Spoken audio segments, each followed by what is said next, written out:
ஒரு முறை விபீஷ்ணர் ராமபிரானிடம் இருந்து பெற்ற புனிதமான ரங்கநாதர் சிலையை இலங்கைக்கு எடுத்து சென்று கொண்டிருந்தார். ஒரு நிபந்தனை, அந்த சிலையை பலியில் எங்கும் தரையில் வைக்க கூடாது. வைத்தால் அது அங்கேயே நிலை பெற்றுவிடும். விபீஷ்ணருக்கு சந்தியா வந்தனம் செய்ய வேண்டிய நேரம் வந்தது.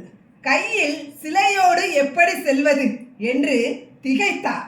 அப்போது அங்கே ஒரு சிறுவன், அதாவது விநாயகர், மாடு மேய்ப்பது போல நின்றிருந்தார். விபீஷ்ணர் அவனிடம், தம்பி, நான் வரும் வரை இந்த சிலையை சற்று கையில் பிடித்துக்கொள், எக்காரணம் கொண்டும் தரையில் வைக்காதே என்று கூறினார். விநாயகர் ஒரு நிபந்தனை விதித்தார். உன்னால் எவ்வளவு சீக்கிரம் வர முடியுமோ அவ்வளவு சீக்கிரம் வந்துவிடு. என்னால் அதிக நேரம் சுமக்க முடியாது. நான் உன்னை 3 முறை அழைப்பேன். நீ வராவிட்டால் தரையில் வைத்து விடுவேன் என்றார். விபீஷ்ணர் ஆற்றுக்குள் இறங்கியதும் விநாயகர் மிக வேகமாக 1, 2, 3 என்று சொல்லிவிட்டு விபீஷ்ணர் வருவதற்குள் சிலையை தரையில் வைத்து விட்டார்.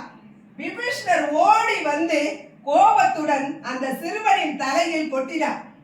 ஆனால் விநாயகர் அமைதியாக சொன்னார், நான் நிபந்தனைப்படிதான் செயல்பட்டேன்.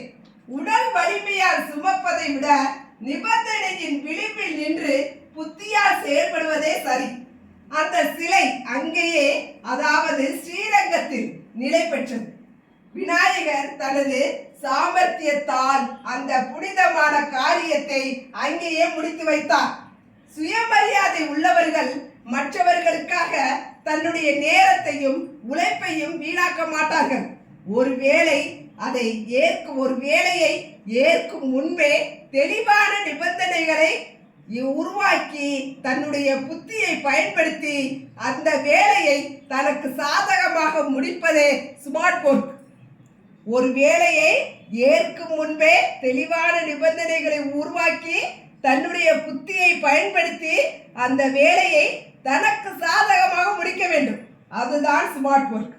நாம் யாருக்கும் அடிமை இல்லை. நம் அறிவுக்கு மட்டுமே நாம் கட்டுப்பட்டவர்கள்.